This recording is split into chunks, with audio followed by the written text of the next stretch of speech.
हिमालय की तराई में बसा था एक अत्यंत सुंदर, शांत और प्रकृति से भरपूर गांव। वहां की सुबह मंदिर की घंटियों से गूंजती थीं और शामें बांसुरी की मधुर ध्वनि में डूब जाती थीं। इसी गांव के बाहरी हिस्से में एक टूटी-फूटी झोपड़ी में एक निर्धन लकड़हारा अपनी पत्नी और दो छोटे बच्चों के साथ रहता था। उसका नाम था भीमा। भीमा का जीवन कठिनाइयों से भरा था। उसके पास न ढंग के कपड़े थे, न पक्की छत और न ही कोई स्थायी आमदनी। फिर भी उसके चेहरे पर हमेशा संतोष और मन में अटूट श्रद्धा थी।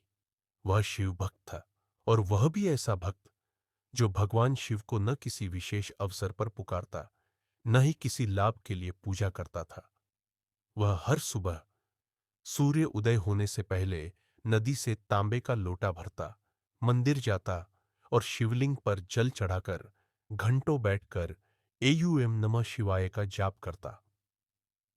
भीमा का यह नियम वर्षों से एक सा था।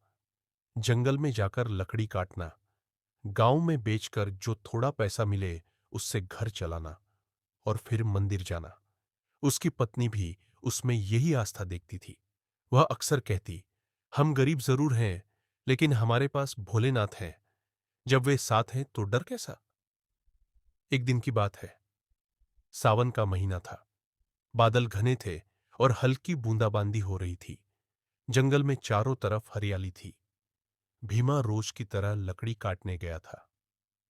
चलते चलते उसे दूर एक पीपल के वृक्ष के नीचे एक वृद्ध साधु ध्यान मग्न अवस्था में बैठे दिखे। वह बहुत दुर्बल लग रहे थे। आंखें अंदर धंसी हुईं, चेहरा पीला और शरीर कांपता हुआ।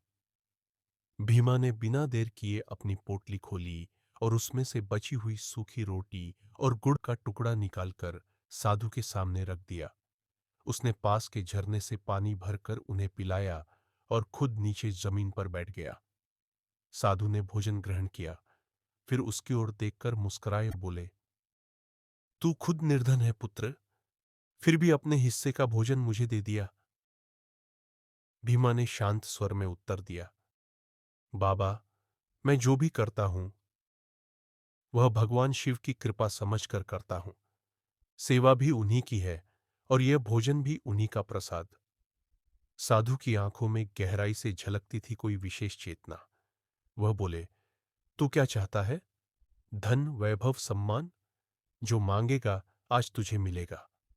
भीमा ने सिर झुकाकर कहा, मैं कुछ नहीं मांगता बाबा, सिर्फ यही चाहता हूं कि मेरी भक्ति बनी रहे और मेरे बच्चे कभी भूखे न सोएं। अचानक मौसम बदलने लगा। आसमान में बिजली चमकी, हवा तेज हो गई। साधु का शरीर धीरे धीरे प्रकाशमय होने लगा। उनकी आवाज गूंजने लगी, गंभीर, शक्तिशाली और आकाश से आती हुई सी। भीमा, मैं वही हूं जिसे तू हर रोज पुकारता है। मैं हूं शिव। अब वह साधु नहीं, भगवान शिव अपने दिव्य स्वरूप में प्रकट हो गए। उनके मस्तक पर चंद्रमा चमक रहा था, गले में नाग था और जटाओं से गंगा की धारा बह रही थी। आकाश की ओर उठे उनके त्रिशूल से विद्युत की लहरें निकल रही थीं। तू मेरी भक्ति से प्रसन्न करता रहा है, वर्षों से बिना किसी स्वार्थ के। अब मैं तुझे वरदान देता हूं, जहां भी तू कुल्हाड़ी चलाएगा वहां से सोना निकलेगा। पर याद रहे, यह वरदान केवल तब तक अमृत है जब तक तू लोभ से दूर रहेगा।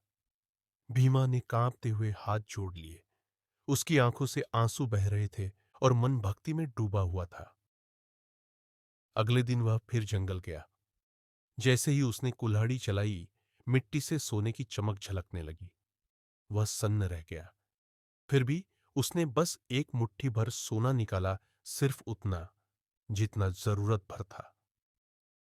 धीरे धीरे उसकी झोपड़ी एक सुंदर घर में बदल गई। उसके बच्चों को अच्छे कपड़े, शिक्षा और पौष्टिक भोजन मिलने लगा। फिर भी भीमा नहीं बदला। वह अब भी मंदिर जाता, शिवलिंग पर जल चढ़ाता और सुबह की पूजा को अपना कर्तव्य समझता। पर गांव का जमींदार यह परिवर्तन देखकर चौंक गया। उसने भीमा की जासूसी करवाई और जब उसे सोने की बात का पता चला तो वह लोभ से भर गया। एक रात वह सैनिकों के साथ जंगल गया और उस स्थान को घेर लिया। अगली सुबह वह भीमा से बोला, अब यह जंगल मेरा है, जो कुछ इसमें निकलेगा उस पर मेरा हक़ होगा, और अगर तूने विरोध किया तो तुझे गांव से निकाल दिया जाएगा। भीमा कुछ नहीं बोला। वह सीधे मंदिर पहुंचा, शिवलिंग के सामने बैठ गया और रोने लगा।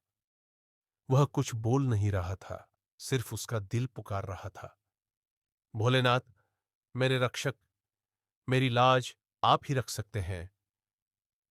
उसकी यह मौन प्रार्थना आकाश तक पहुंची। मंदिर का दीपक अपने आप तेज चलने लगा, घंटे अपने आप बजने लगे, शिवलिंग से सफेद धुआं निकलने लगा, और कुछ ही क्षणों में भगवान शिव प्रकट हो गए, पूरे तांडव रूप में। उन्होंने गरजते हुए कहा, सच्चे भक्त को जो पीड़ा देता है वो मेरे कोप से बच नहीं सकता। फिर उन्होंने अपना त्रिशूल उठाया और जमींदार की ओर संकेत किया। आकाश से अग्नि की ज्वाला गिरी और जमींदार अंधा हो गया। सैनिक डर कर भाग गए। शिव ने भीमा की ओर देखा और मुस्कुराते हुए कहा, जब तक तेरी भक्ति सच्ची है मैं तेरा सहारा बना रहूंगा। उस दिन के बाद भीमा ने उस जगह को त्याग दिया। उसने गांव में एक बड़ा शिव मंदिर बनवाया, जहां रोज सैकड़ों लोग पूजा करने आने लगे।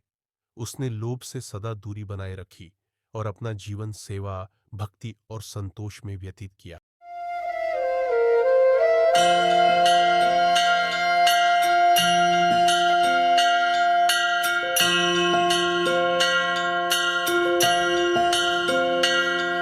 हर हर महादेव।